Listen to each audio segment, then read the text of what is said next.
أعوذ بالله من الشيطان الرجيم بسم الله الرحمن الرحيم قالوا ما هي إلا حياتنا الدنيا نموت ونحيا وما يهلكنا إلا الدهر।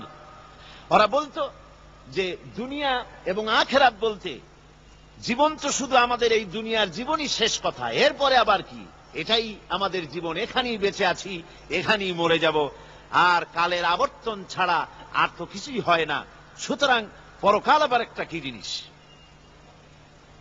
আল্লাহ রাব্বুল আলামিনের জবাবে আল্লাহ পাক বলেন, ওই কাফেরদেরকে জবাব শোনায় দেন, কুলিল্লাহু ইউহয়িকুম সুম্মা ইউমীতুকুম সুম্মা ইয়াজমাউকুম ইলা ইয়াউমিল কিয়ামাতি লা রাইবা ফীহ। ওদেরকে জবাব দেন, তোমরা নিষ্প্রাণ ছিলে, সেখান থেকে তোমাদেরকে আল্লাহ পাক জিন্দা করেছেন, এই জিন্দা থেকে তোমরা আবার মৃত্যুবরণ করবে, আবার তোমাদেরকে পুনরুত্থিত করা হবে, এতে কোনো সন্দেহ নাই। ওয়ালাকিন আকসারান নাস লা ইয়ালামুন। আসল কথা হলো যে মানুষেরা, অধিক সংখ্যক লোকেরা এই সম্পর্কে অজ্ঞ, তারা জানে না। তারা বলে, ওয়ায়াকুলুল ইনসানু আইযা মা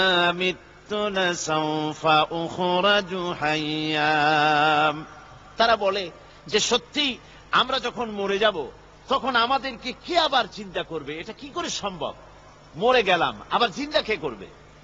আল্লাহ রাব্বুল আলামিন ওদের কথার জবাবে নবীজিকে বলেন, আপনি জবাব দিয়ে দেন, আওয়ালা ইয়াযকুরুল ইনসানু আন্না খালাকনাহু মিন ক্বাবলু ওয়া লাম ইয়াকু শাইআ। মানুষের কি সেই কথা মনে পড়ে না যখন তাকে সৃষ্টি করার আগে সে কিছুই ছিল না? তোমার সৃষ্টির আগে যখন তুমি কিছুই ছিলে না, সেখান থেকে তোমাকে যিনি সৃষ্টি করেছেন, তোমার মৃত্যুর পরে তিনি আবার তোমাকে জিন্দা করতে পারবে। তোমার কি মনে নাই, হাল আতা আলাল ইনসানি হিনুম মিনাদ দাহরি লাম ইয়াকুন শাইআম মাযকুরা।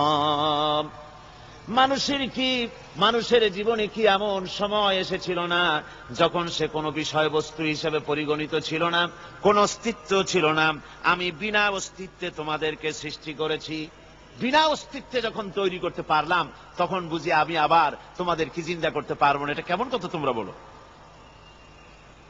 ওরা বলে, ওয়াকালু আইযা কুন্না ইযামান ওয়া রুফাতান আইন্না লামাবউসুনা খালকান জাদীদা।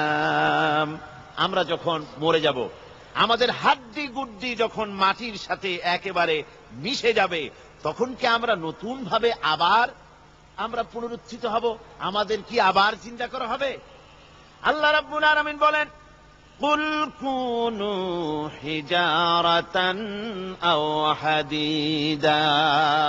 ও নবী, শুনিয়ে দেন, তোমরা যদি মরে গিয়া মাটির সাথে মিশে গিয়া যদি পাথরও হয়ে যাও, আর যদি তোমরা লোহাও হয়ে যাও, তারপরেও আল্লাহ রব্বুল আলামিন তোমাদেরকে জিন্দা করবেন, আবার তোমাদের উঠাবেন।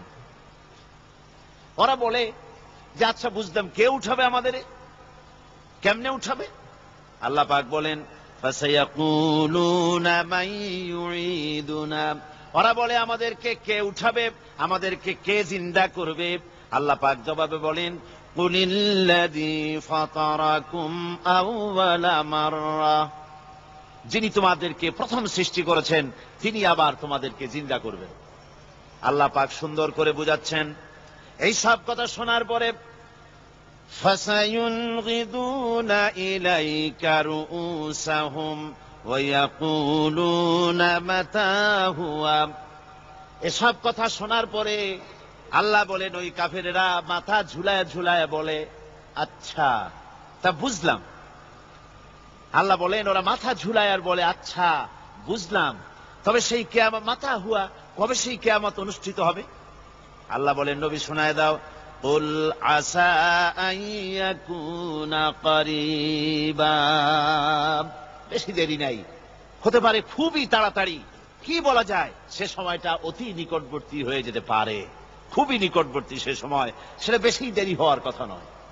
আল্লাহ পাক এবার মানুষকে যুক্তি দিয়ে বুঝাচ্ছেন, কোরআনে কারীম মানতে মানুষ অস্বীকার করলে আল্লাহ ডান্ডার ব্যবস্থা করেন নাই।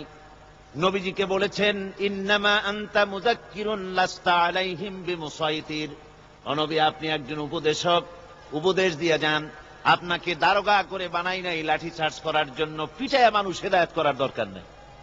মানুষকে বুঝান, যুক্তি দিয়া বুঝান। আল্লাহ নিজে যুক্তি দিচ্ছেন, আনতুম আশাদ্দু খালকান আমিস সামাউ বানাহা, ওই কাফেরেরা, তোমরা যারা পরকালকে অস্বীকার করো, তোমাদেরকে উঠাইতে পারবো না যারা তোমরা বলছো, তোমাদেরকে সৃষ্টি করা কঠিন না ওই বিশাল আকাশটাকে সৃষ্টি করা কঠিন? ওই বিশাল আকাশটাই তো আমি আল্লাহ সৃষ্টি করেছি, জোরে কোন সুবহানাল্লাহ। তো অত বড় আকাশটারে যিনি বানাইতে পারলেন, সে কথা বুঝি তোমাকে তৈরি করতে পারবে না?